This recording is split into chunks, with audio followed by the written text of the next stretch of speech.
Hello, YouTube land. This is Brenton coming to you from Lexington, Kentucky, the Bluegrass State. Every once in a while, I go and dig into the emails and the stories that people send me, and I bring a few of those stories to you. I have a few very interesting stories, and you don't want to miss these.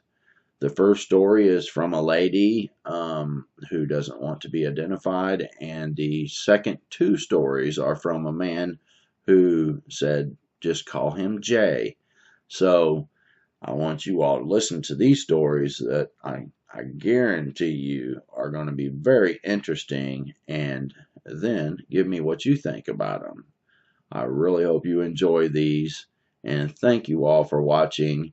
If anyone has a story that they want to share, they can email me at brentonsawin@gmail.com, and you can share your story. And if you are willing and want to, if the story would be a good fit for the channel, I certainly will contact you back, and you can come on and tell your own story. I prefer for people to come tell their story than for me to read it, but sometimes reading the stories is also okay. So just hang out with me and kick back, relax, and listen to these very interesting stories. Thank you. God bless. Enjoy. Bye-bye. This story is set in a county foothills of, well, I guess I'll tell you, in Caldwell County, North Carolina. When I was a child, I'm guessing that around 12 or so, my two younger brothers were 7 and 3, estimated age here. I am now 50, but we always played out in the woods. You could not see neighbors due to the acreage in the forest. It was in the springtime of around here, a little cool, but not too warm either. There was about 12 acres of farm. One night the hunting dogs were raising Cain towards the woods and was acting very afraid. We thought maybe a bear. The next day, that morning, my dad left for work early, and us kids were outside. We could hear something big walking in the woods. The dogs gathered around us, and we were afraid, so we went back in. That night, the awful putrid smell of rotted meat and rotten cabbage was coming into the house, and the dogs were going berserk. So even Dad looked out the door with a flashlight. It stayed out of the light in the woods, so Dad shot up in the air. That night it went away. The next day, we walked to my grandparents' house, up the road not far, and the dogs were on alert and growling. The smell was there, but not as strong. My grandpa came out and made us go into the house. They both told us not to go outside by ourselves, and they would come get us if we wanted to come up to their house, not to be alone. Then the dogs went crazy, so much so they almost ran over my grandpa to get on our enclosed porch.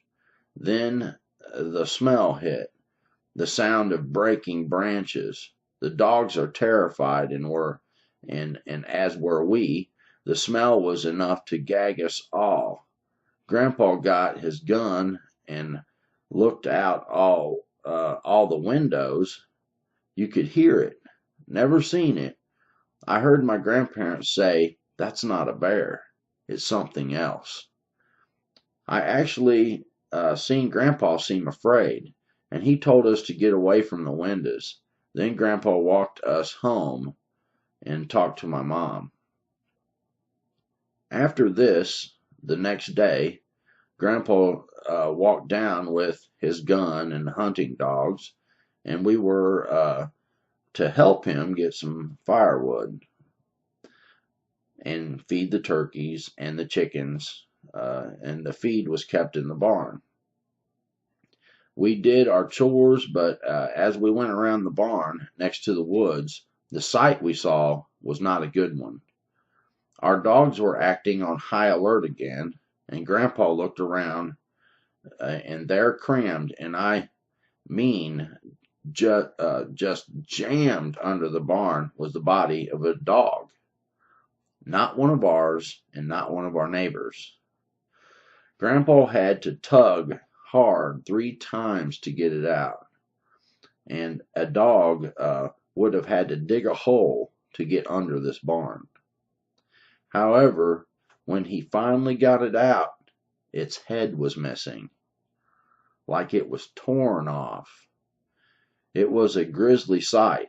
It scared me a lot, and Grandpa looked around. The dogs were just smelling the air so far. Grandpa took us back to Grandmother and told her not to let us out at all. The smell stayed there for several weeks and then was gone. However, some of the neighbors found some dogs. No one knows whose. Done the same way. Some neighbors thought devil worshippers, but those animals were so jammed under buildings, it was inhumanly possible for someone to do that. We never saw this creature, so I can't say for sure. And it was when it was storming through the woods, it was on 2 feet for sure. And there have been other things seen here in our woods, which I will email you those accounts later.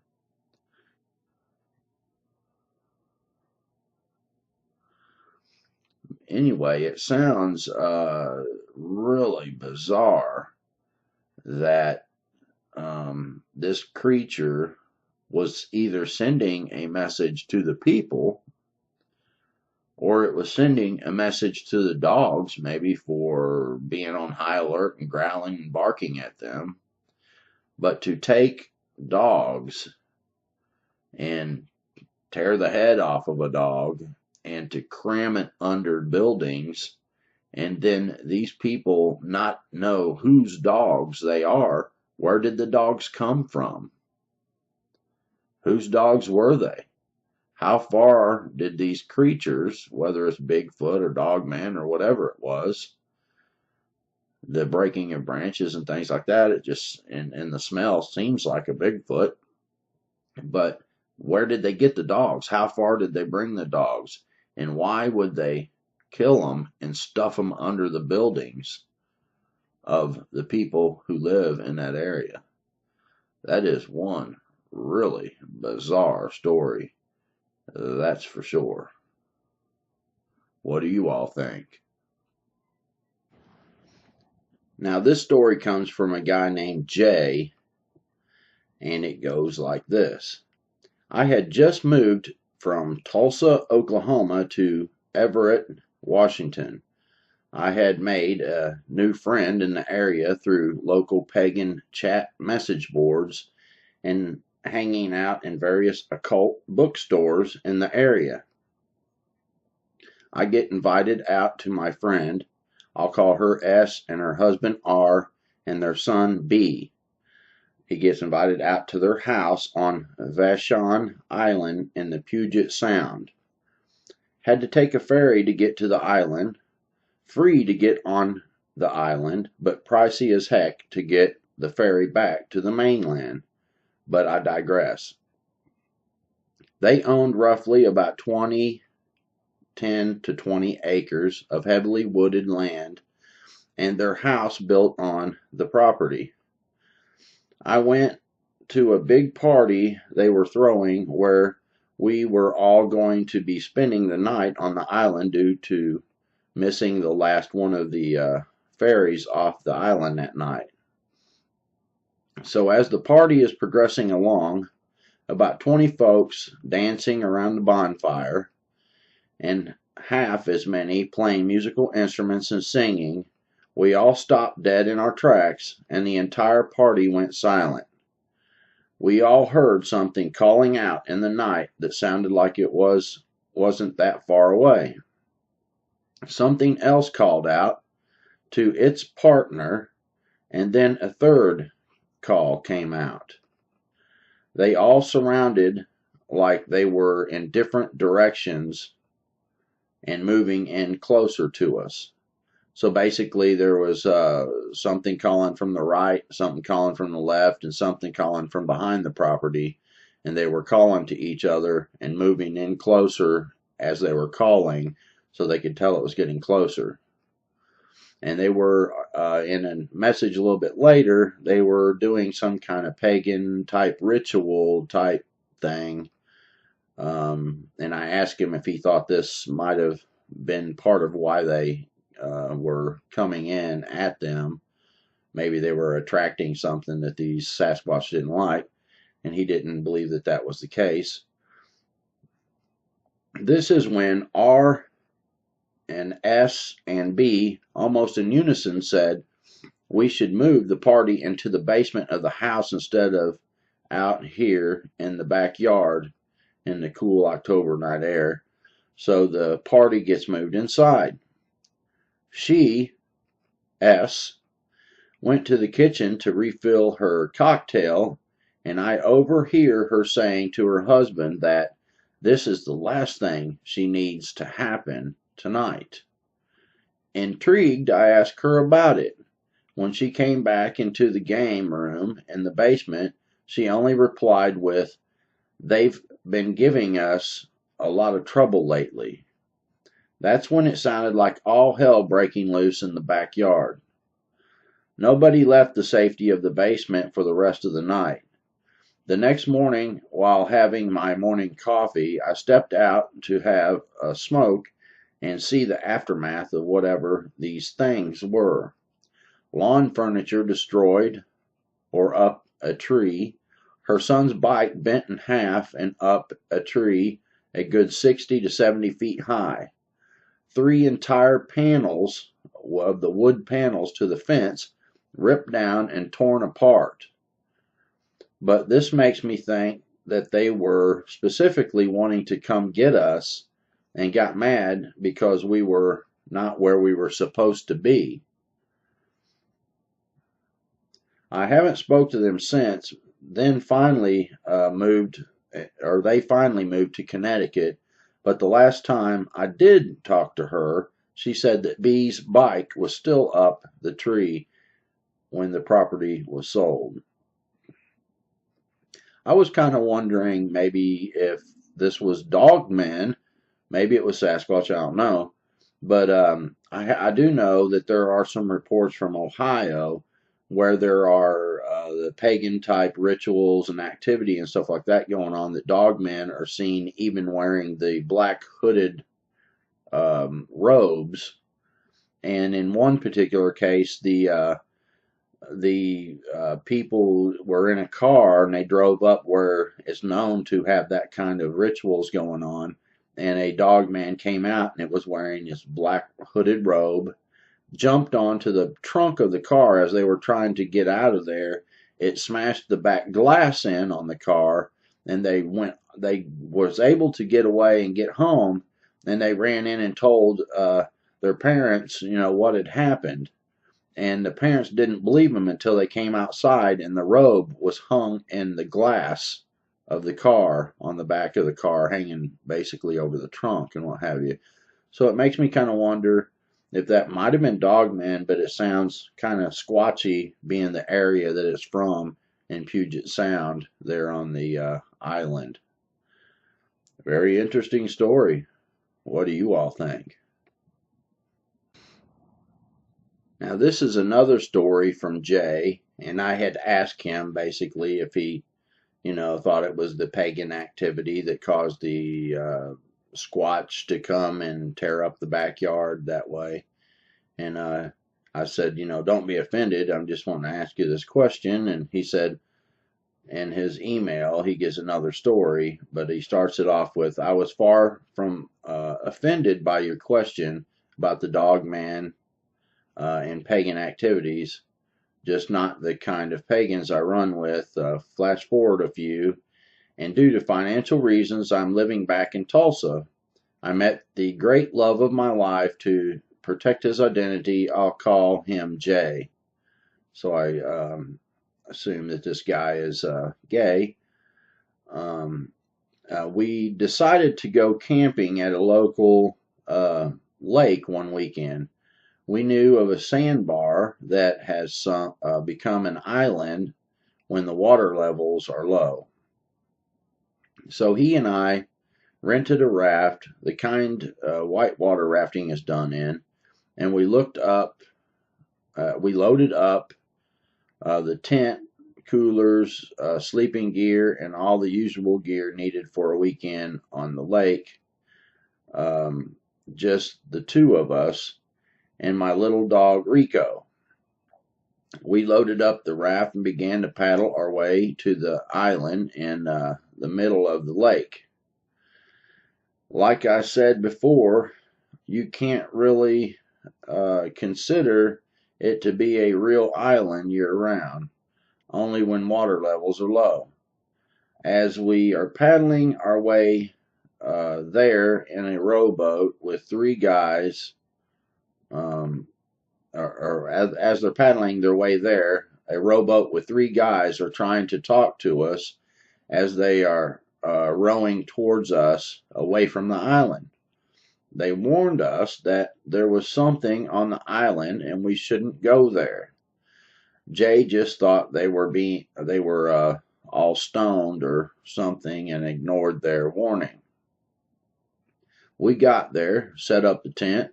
I began to scour around looking for wood to throw into the fire with Rico by my side.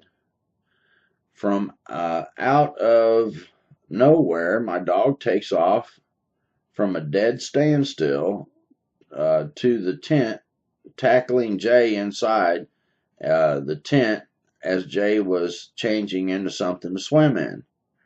I don't know what the hell was there, but I hear something that sounded like a low guttural growl.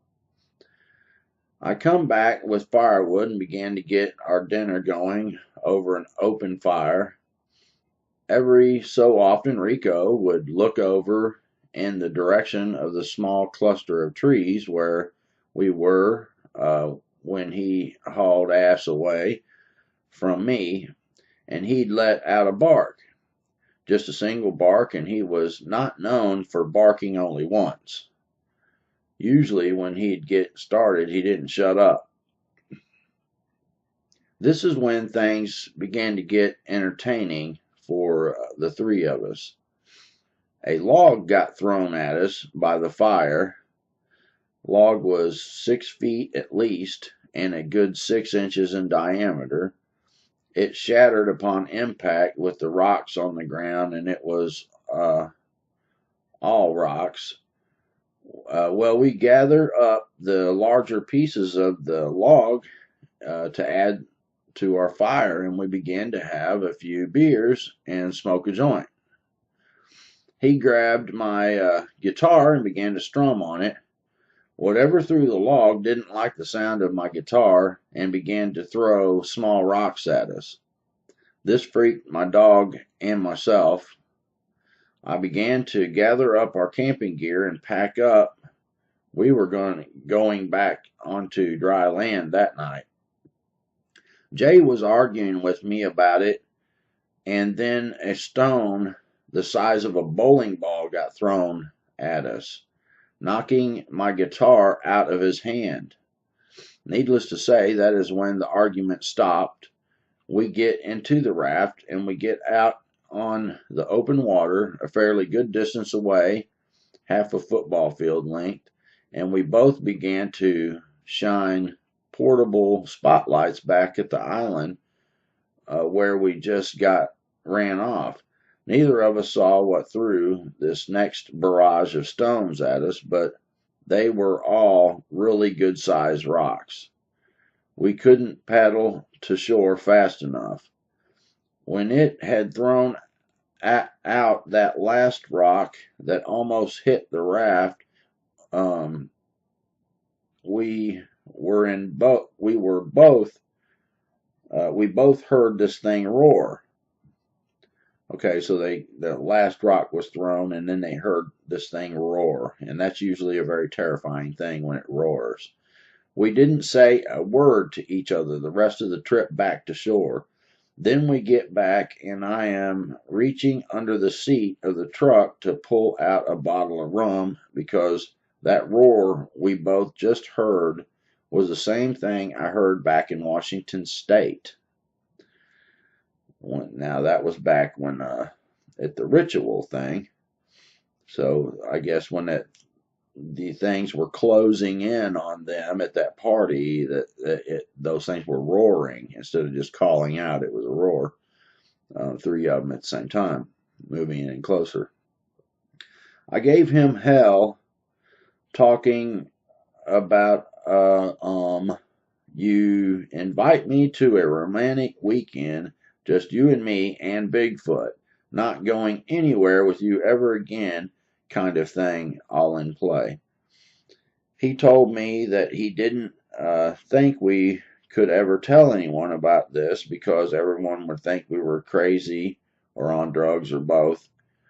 After that weekend was over, he began to see a therapist to help him process what had happened that night. Therapy didn't work, though. He committed suicide, and the suicide note had two things included in it. He said he loved me and that I should avoid the Sasquatch.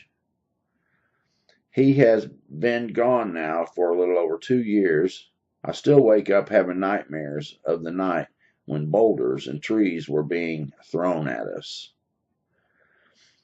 Very interesting story that this person was affected so bad by this growl or this roar that he would even seek therapy about this. And then he ends up committing suicide, and the only two things he puts in the suicide note was that I love you and avoid the Sasquatch. For the Sasquatch to even come up, this was a very traumatic thing to him, it seems. Very interesting story. It seems like to me that that was a Sasquatch encounter, and it was very traumatic to the both of them. What do you all think?